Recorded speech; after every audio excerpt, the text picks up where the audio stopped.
Hey everyone, this is Daniel here from Aspire.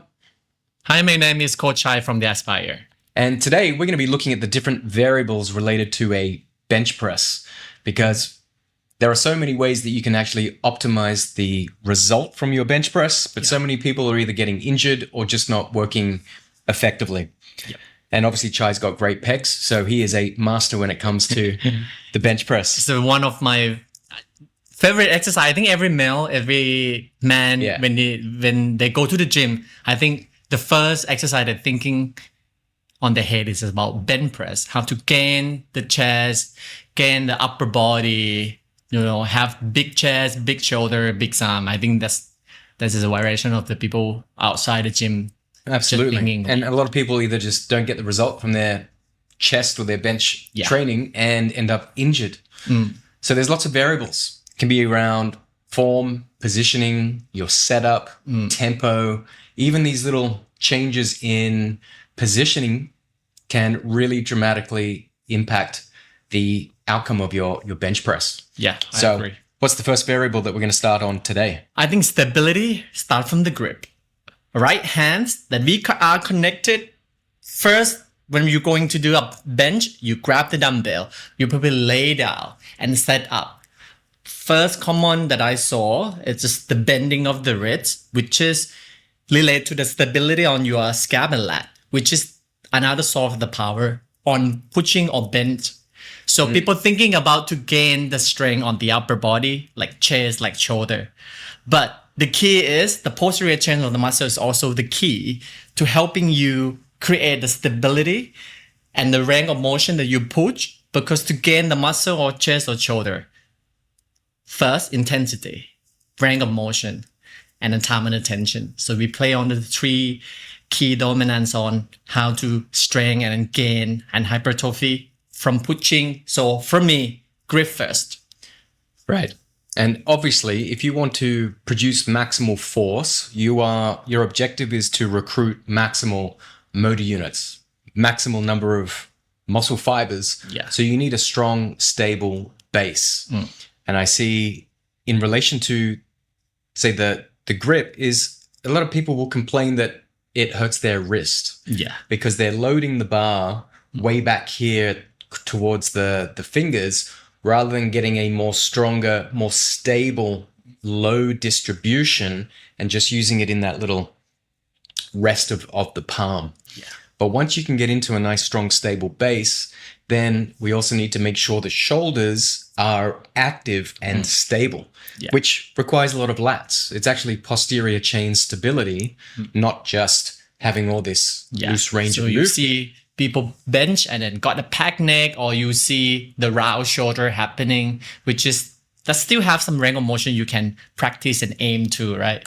So focusing on grip, range of motion, stability, better than just focusing on the number of the plate on the bar and then lead you to the injury. I think that's more important than just keep benching. Starting out, you should be focusing on optimal technique and form before you start worrying about how much weight you're going to lift. Yeah.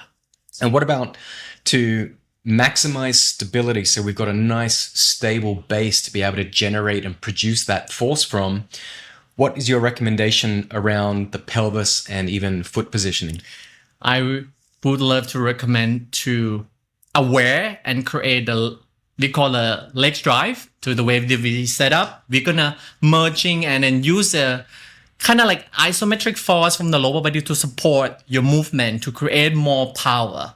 So doing bench press, people thinking about training and then doing chest muscle, but actually it's not. It's more than just a chest. For me, you can recruit and use the whole body to create power based on your technique, your range of motion, your anatomy, and your programming, and of course, your goal. Yeah, I think it's an important point, because even if you're doing a compound or an isolation movement, it is still full body. Yeah. And your objective is to produce as much force, like reaction from the ground, through the body, through a nice stable foundation, whether you're in a seated position, a standing position, or a lying position.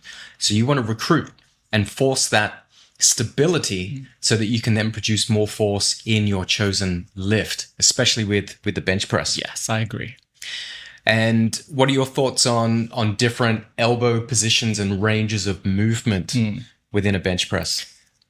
I think on that technique, I need to see the client's body awareness and the muscle imbalance to adjust. Sometimes if you do the bench press with the dumbbell, you also can adjust and develop the grip and allow the setup does not eat too much your shoulder mobility. Like, as we know, a lot of people outside the gym, they're doing a lot of sitting, working at the office, but they still love to do bench.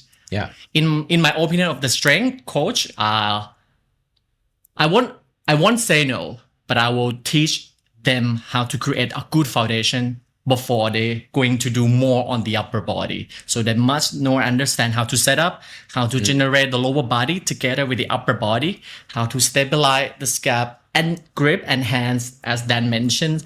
And then after that, they're ready to go. Definitely. Yeah. 100%. And I think when you start off with pure setup, that position of the bar, I see a lot of people, they've got the bar lined up almost to their chin. So they're in the most dangerous, unstable position to generate force from. And therefore, there's very little pec activation. Yes. And it's more just shoulder. So all that strain with your elbows out. Yeah. Whereas it really needs to be in that mid-sternum position. And your elbows should be like the arrow. I like to say like arrow angle. So I see like his arrowhead. Good one. So because most of the time I saw clients do benching like this. Yeah. I guarantee they cannot go down the body weight. And then they cannot push the number as they want because the angle is not friendly for the shoulder joint, as Dan mentioned. And also with the pectoral that you want to recruit together with lat and scap, it's not. It's more on the shoulder. And most of people might feel this easy angle because the range of motion is shorter. That's the secret. Yeah, compare with the wide grip and then open the elbow like this. Compare with the arrow grip and moderate grip grabs around the chest. You will see the difference. You might try this kind of first grip and pick a good grip. Different ball game. Yes. Yeah, so much stronger, can lift so much more weight, greater stability.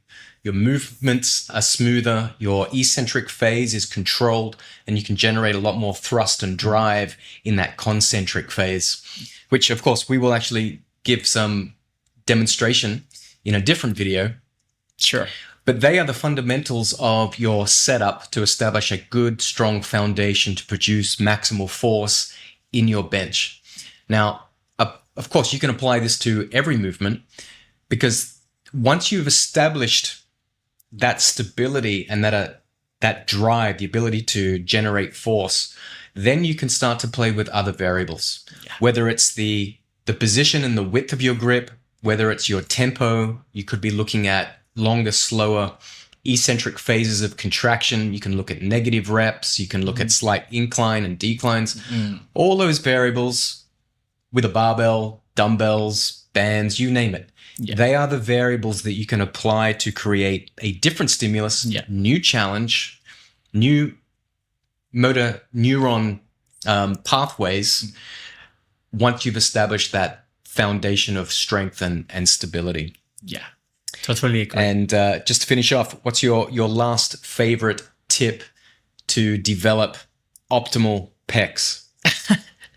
What's the secret? Just don't cheat. I don't mind. I don't care when I do bench press. Gonna be just 10 kg on my bar, but I do with my maximum of 4. I know what I'm doing. Yeah. I know the way I'm set up, and I will say I feel my foot onto my hands when I do bench, same as I feel my leg and my back when I do deadlift. It's all about connecting and body awareness. You can recruit everything you have in your body. And just that last point on that stability is you're going to be a lot safer because there's less moving parts. Yes.